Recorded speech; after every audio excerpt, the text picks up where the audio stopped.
গঙ্গার পাড়ে ব্যাপক ভাঙনে আতঙ্ক। মালদা জেলার মানিকচক ব্লকের ভূতনি চরের কেশবপুর কলোনি এবং কোশিঘাট এলাকায় ব্যাপক গঙ্গা নদীতে ভাঙন শুরু হয়েছে গত 3 দিন আগে থেকে। ভাঙন রোধের কাজ শুরু হলেও কাজ অতি নিম্নমানের বলে অভিযোগ স্থানীয়দের। নদী ভাঙনের তীব্রতায় নদী গর্ভে তলিয়ে যাচ্ছে নদী তীরবর্তী বিস্তীর্ণ এলাকা। গঙ্গা নদী থেকে মূল বাঁধের দূরত্ব অনেকটাই কমেছে। গঙ্গা নদীতে জল বাড়ায় এই ভাঙন বলে জানা গেছে।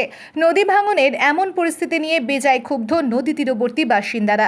প্রশাসন সহ জনপ্রতিনিধিদের বিরুদ্ধেও ক্ষুব্ধ রয়েছেন স্থানীয়রা।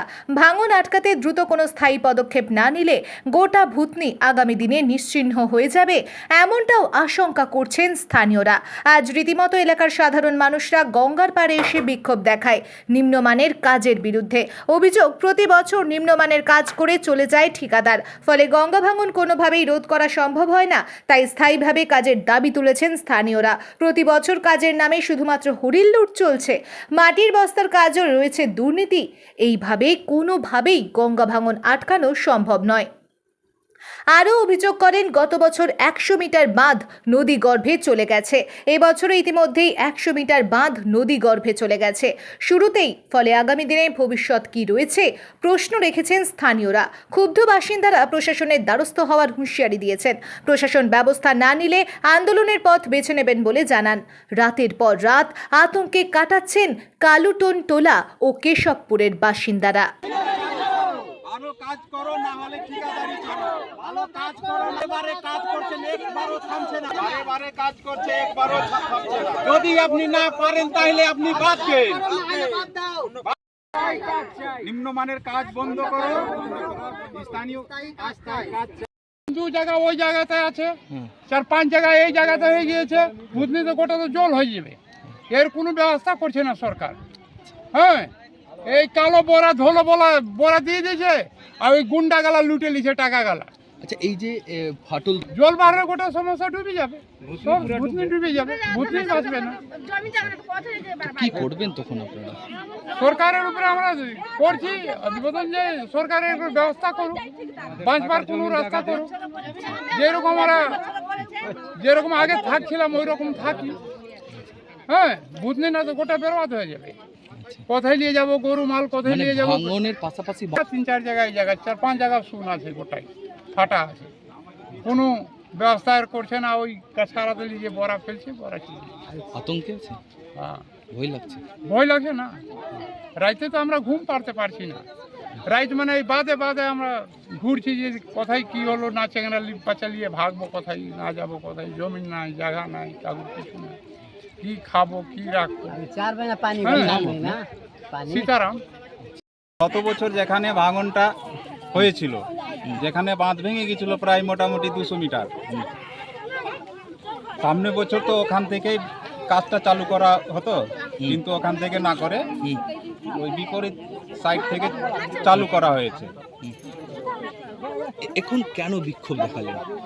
বিক্ষোভ দেখাচ্ছি কি, ওই যে কার্যরত ঠিকাদার, তিনি নিম্নমানের কাজ ভালোভাবে কাজ হচ্ছে না। না জানি ওনার স্কিমে কি আছে না আছে, কিন্তু কাজ ভালোভাবে হচ্ছে। কি দিয়ে কাজ করছে? ওই বাঁশ দিয়ে, বাঁশের টেকটি দিয়ে আর বাস্তা দিয়ে কাজ হচ্ছে। কি মনে করছেন আপনারা, এটা দিয়ে কি ভাঙন আটকানো যাবে? ভাঙন আটকানো তো দূরের কথা, একটুকু আটকানো যাবে না। কেন আটকানো যাবে না?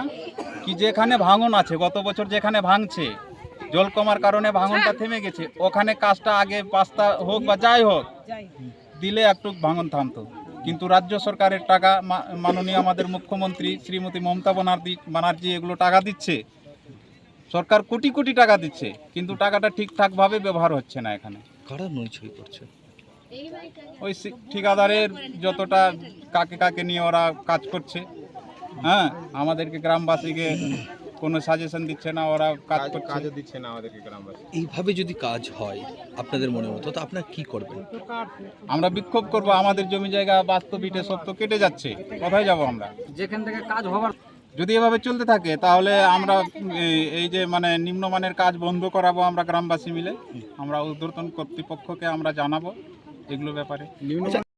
কারণ মেন আছে যে গত বছর এই বাঁধ দেখছেন আপনারা, এই বাদে মানে ভাঙন হয়েছিল 200 মিটার 250 মিটার বাঁধটা ভেঙে গিয়েছিল। তারপরে এখানে ইঞ্জিনিয়ার সাহেবরা ওনারাও এসেছিলেন, পরে থেকে আসলেন না, পরে থেকে এসে এর নিম্নতলা গঙ্গাতে যেটা গঙ্গা আছে ওটা থেকে মুখে কাজ চলালেন, কিন্তু যেই মেন জায়গাটা আছে ওই জায়গাতে কাজ করতে পারলেন না ওনারা, আর কাজ সেকশনও করলেন না। এবারকার কি হয়েছে যে যখন আমাদের ফুলহরের জল আসলো, ফুলের জল আসার কারণেই দুদিন থেকে এসে এখান মোটামুটি 50 বিঘা জমিনও কেটে নিয়েছে। আর যেই নিম্না কাজ চলছিল আগে, যে ঠিকাদার সরোজনাথ কাজ করছিলেন, ওনার কাজটাও ভাঙা গেছে এরই কারণে। তো আমরা বিক্ষোভ জানাচ্ছি যে মেন জায়গাতে কাজটা না হয়ে ফালতু জায়গাতে কাজটা কেন হলো, আর কাজটা হলো তো কাজটা একটুকু দাঁড়ায়নি, সম্পূর্ণ কাজ ভাঙন হয়ে গেছে। দায়ী কারা করছে? দায়ী আছে, আমরা দায়ী বললে আমরা বিশেষভাবে কন্ট্রাক্টরকেই বলবো, কারণ যে ওনারই দায়িত্বে এই কাজটা, ওনারই দায়িত্বে কাজটা। উনি কি করছেন যে গ্রাম 1-2 জনা 4 জনাকে নিয়ে কাজ করছেন, আচ্ছা গ্রামের লেবারকে নিচ্ছেন না। যেখানে ভাঙন হচ্ছে সেখান থেকে বসবাস কত দূরে আপনাদের? আমাদের বসবাস 200 মিটার 250 মিটার থেকে এই 250 মিটার মধ্যেই খানে আছে।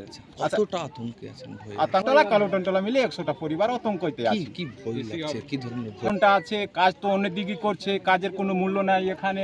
যদিও কাজ হয় না তাহলে তো আমরা আতঙ্কিত আছি। রাত্রেবেলা কখন আমাদের বাড়ি নদীর গর্ভে তলিয়ে যেতে পারে, আর ভয়ে ঘুমও হচ্ছে না।